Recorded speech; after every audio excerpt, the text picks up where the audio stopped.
I had 7 lovers in 2 years, and honestly, I couldn't stop.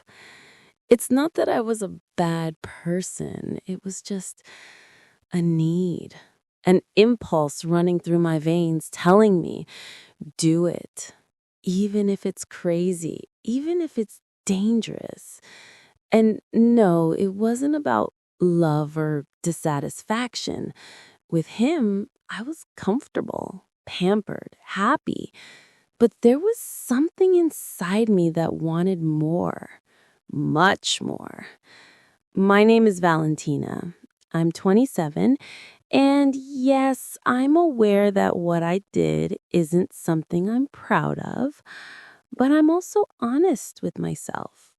My boyfriend, Alejandro, was the kind of guy everyone envies. Stable, reliable, thoughtful, and yes, I loved him.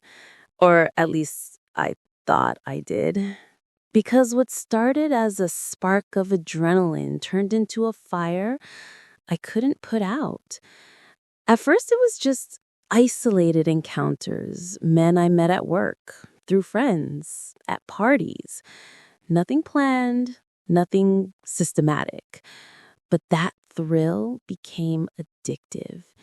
You know it, you feel it, and you want more. And there I was, balancing my perfect girlfriend life with a secret life only I knew about. The first man was a guy from the gym, just a casual message, a coffee, a closeness that exploded into something I couldn't stop. That feeling of risk, knowing Alejandro had no idea, was intoxicating. Every encounter made me feel alive, like a woman. I laughed inside while telling Alejandro I had to work late or would stay at a friend's place. And he believed me because he trusted me. And of course, I played with that like it was a board game where I always won. With the second man, things started to get complicated. He was charming, with a smile that made you forget everything else. And I, swearing that my relationship with Alejandro was strong, fell. It wasn't just intimacy, it was conversation, laughter, excitement. Every encounter was a mix of guilt and adrenaline. And I admit, I loved that game. But I also learned something. You had to be meticulous. Deleted messages, planned schedules, believable stories Alejandro would never question. Because lies only work if they seem natural, if they slip through the cracks of routine without making noise. The third, fourth, and fifth men followed the same pattern, each with their own spark, their own reason for making me feel special. Some were fleeting, others persistent, but all taught me the same thing. The thrill of secrecy is unmatched. Meanwhile, Alejandro kept being the perfect boyfriend, sending memes, I miss you messages, and genuine hugs. And I hugged him back with the smile hiding secrets he could never imagine. The most ironic part of all this is that I didn't feel like I was betraying him on purpose. Yes, I know it sounds absurd, even cruel, but in my head, it made sense. The routine, the monotony, the excitement I sought outside our relationship. And there I was, playing a double game, texting while he called to say he'd be late from work, planning getaways while he thought I was studying or resting, living a life of lies that at the time felt completely normal to me. The sixth man appeared almost by accident. A casual encounter at a bar, a few minutes of conversation that turned into something lasting hours. I remember taking a taxi home, my heart racing, not from fear, but from excitement. Every encounter was a calculated risk, a theater where I was the protagonist and the world revolved around my secret. And the seventh, well, he was different, more intense, more challenging. He made me feel like I could break any rule, like life was a game and I was the smartest player. With him, I perfected my performance. Laughs, hugs, strategic messages, temporary disappearances Alejandro never questioned. And while everyone thought I was the faithful girlfriend, I was building a parallel world where my affairs set the rules. All of this over 2 years, 7 men, 7 stories that made me feel alive, irresistible, and dangerous. And every encounter, every deleted message, every lie told heightened the tension, the thrill, the forbidden excitement. Because the real rush isn't in what's allowed, it's in what's forbidden. Knowing you're playing with fire and haven't burned yet. After the first encounters, I realized something. If I wanted to keep this going, I needed a plan. And no, I'm not talking about anything weird, just how to organize my life so no one would suspect. Alejandro, so trusting and so absorbed in his routine, was my unwitting accomplice. Every message he sent me, every "what are you doing?" that seemed innocent, was a reminder that I was playing with fire, and I loved it. I started creating meticulous, almost surgical schedules. On Monday, for example, I could be with the first man, while on Wednesday I'd meet another, always with convincing stories ready, meeting friends, studying at my cousin's house. Any excuse worked as I moved through the city like I had invisible powers. And the best part? Alejandro suspected nothing. His eyes shined with trust while I lived in a parallel world where every encounter was a small victory. I had learned that communication was key, but not with Alejandro, with them. Coded messages, strategic schedule changes, quick calls to confirm everything was fine. Each lover had their own code, their own way of contacting me, sending photos, meeting without the others knowing. It was a chess game. Move the right pieces, anticipate actions, cover tracks. And of course, I was always one step ahead. The third, fourth, and fifth men were particularly complicated. Some demanded exclusivity, others were more relaxed, but none knew about the others, and I had to balance emotions and expectations. The incredible part is that while they thought I was completely theirs, I returned home as the perfect girlfriend, hugging Alejandro, listening to his day, laughing at his jokes, pretending to be tired after work, all with a smile that hid secrets more thrilling than any novel. To maintain my energy, I relied on little rituals. I'd check messages when I got home, erase any trace, adjust alarms, plan last-minute getaways.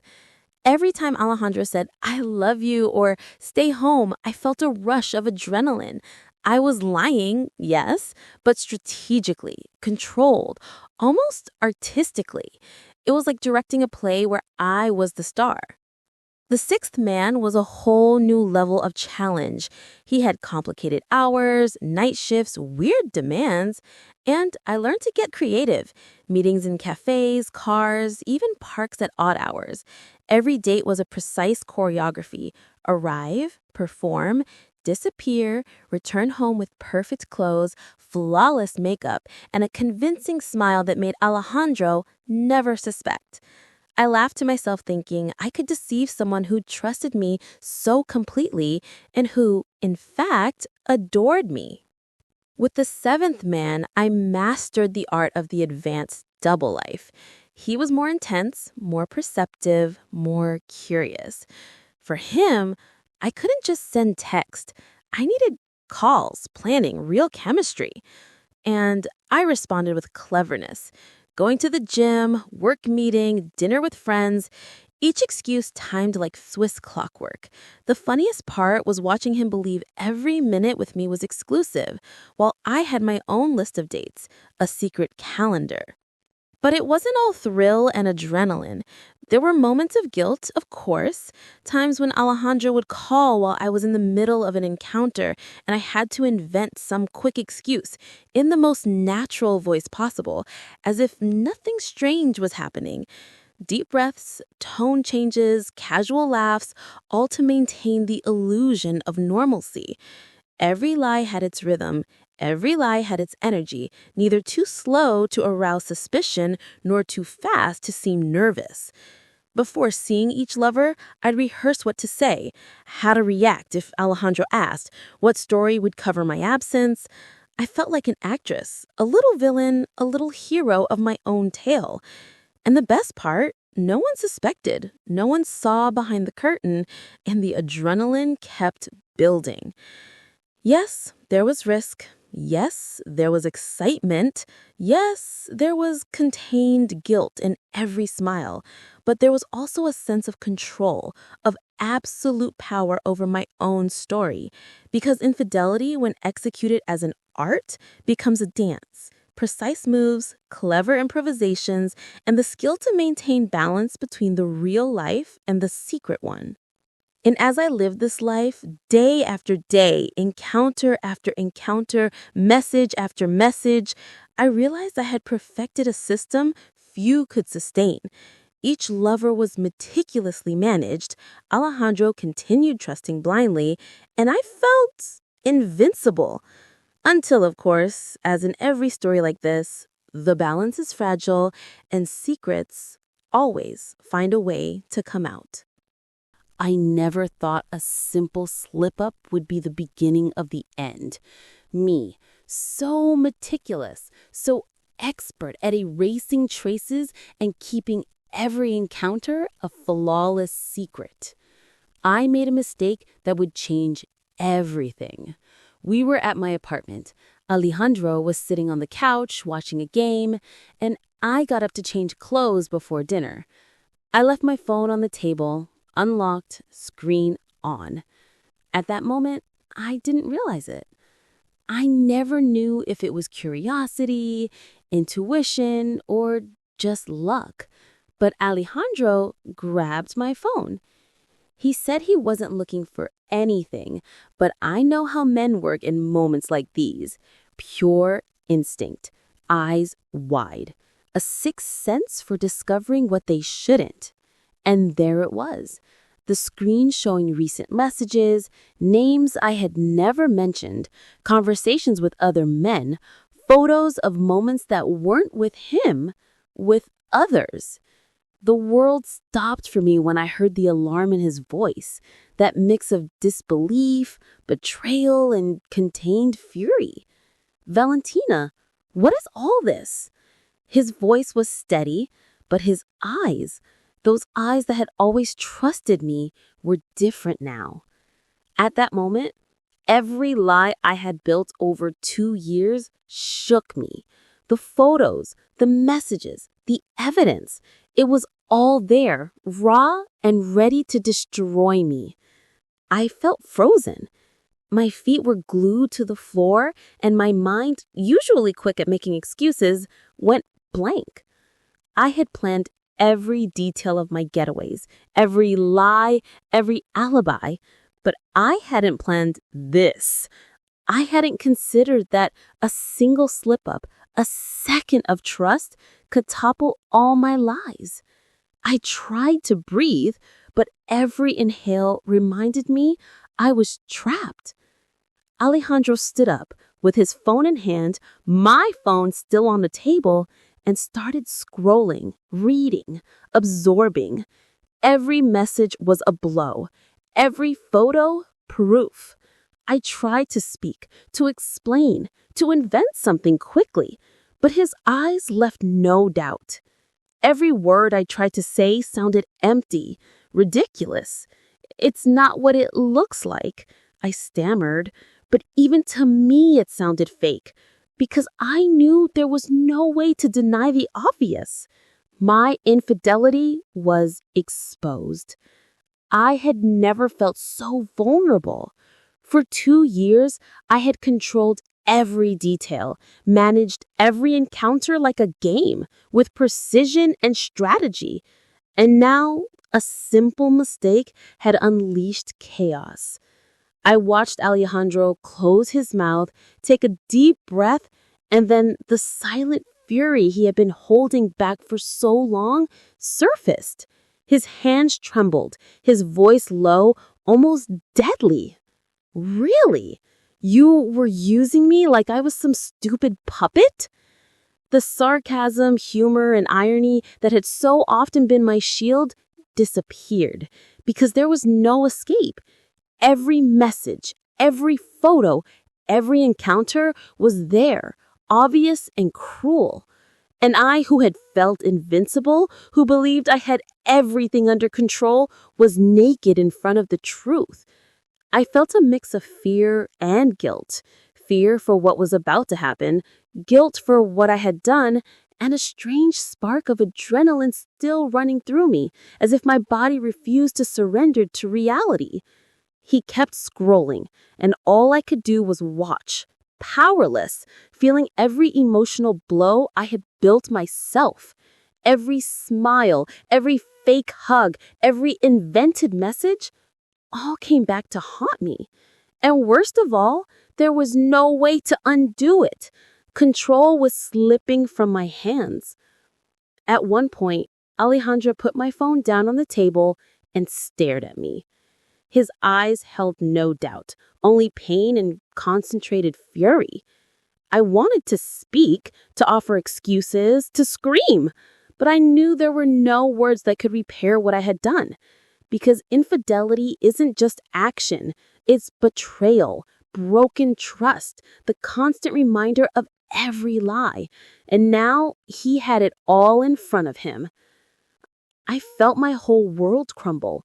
2 years of secrets, hidden laughs, deleted messages, and furtive encounters, all of it was there. And as Alejandro stared at me, his breathing heavy, his face full of disappointment, I realized I'd made the biggest mistake of my life. Because there's no going back when a lie is discovered this way, without warning, without prelude, raw and direct. And just like that, in a single second, the dynamic changed. I was no longer the woman controlling the game. Now, I was a victim of my own carelessness. Control, strategy, cunning, all evaporated. And as he kept reading every message, every photo, I felt my world and our relationship falling apart. The silence became deafening. Seconds felt like hours. The tension was almost physical, a weight pressing down on my chest. I'll never forget that moment. The mix of disbelief, silent fury, mutual betrayal, and my inability to reverse it. Because I, who had lived for 2 years in secrecy, mastering every situation, had let my guard down once, and that was enough for everything to collapse. When Alejandro finally spoke, his voice was like a knife's edge, low, firm, cutting. "Valentina, can you explain this?" he said, pointing at my phone on the table. I stared at him, trying to find a way out, some lie I could still hold on to, but there was none. Everything I had built over 2 years was collapsing in seconds. I tried the usual start. "It's not what it looks like," but the phrase sounded hollow, absurd. He let out a deep sigh, and the air between us grew heavy, almost tangible. "Not what it looks like? Really? 7 men, Valentina. 7. Over 2 years. And you want me to believe it wasn't intentional?" Every word was a blow, and the worst part was that I couldn't respond. There was no excuse, no trick, no justification that could make this go away. My first instinct was to laugh nervously, trying to lighten the tension, but Alejandro wasn't in the mood for games. He continued, raising his voice just slightly, enough to sharpen my ears. You realize what you did? You lied to me. You cheated on me. You used me. Every message, every photo, for what? Was something missing? I felt a knot in my throat. I wanted to respond with sarcasm, like I had so many times before. Come on, it's not that bad. But I stopped. His eyes, full of disappointment and restrained fury, paralyzed me. Every word coming from his mouth was a direct hit to my ego, to my sense of control. And I, who had managed everything like a game, was now the victim of my own board. Do you know what hurts the most? Alejandro said, his voice dropping to a low, almost deadly whisper. That I trusted you, that I believed everything was fine, that we could build something together, and you were playing with other men while I thought you were mine. The tension was almost physical, as if the air had become too heavy to breathe. I tried to step closer, put my hands on his arms, but he quickly pulled away. Don't touch me. I don't want you touching me. And in that moment, I knew everything was lost. His trust was broken, irreparable, and every attempt I made to soften the situation only made him shut down further. You don't understand. It wasn't just about him, about them. It's just that I tried to explain, but the words got stuck.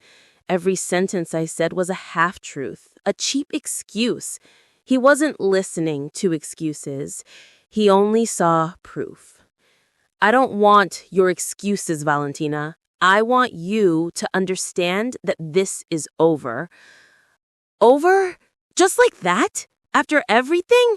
My voice trembled, mixing surprise, desperation, and a bit of wounded pride. But Alejandro was no longer the man who laughed with me in front of the TV. He was a contained volcano, each word a silent explosion. Yes, it's over. You chose this, not me. You chose to lie, cheat, betray. And now you're leaving my house, right now. His tone left no doubt. It wasn't a request, nor an empty threat. It was the final sentence. I felt the world move in slow motion as I gathered my things, every piece of clothing, every accessory, with trembling hands. Alejandro stayed on the couch, watching, arms crossed, like a judge who had already passed sentence. Every step I took toward the door was a brutal reminder of my mistakes.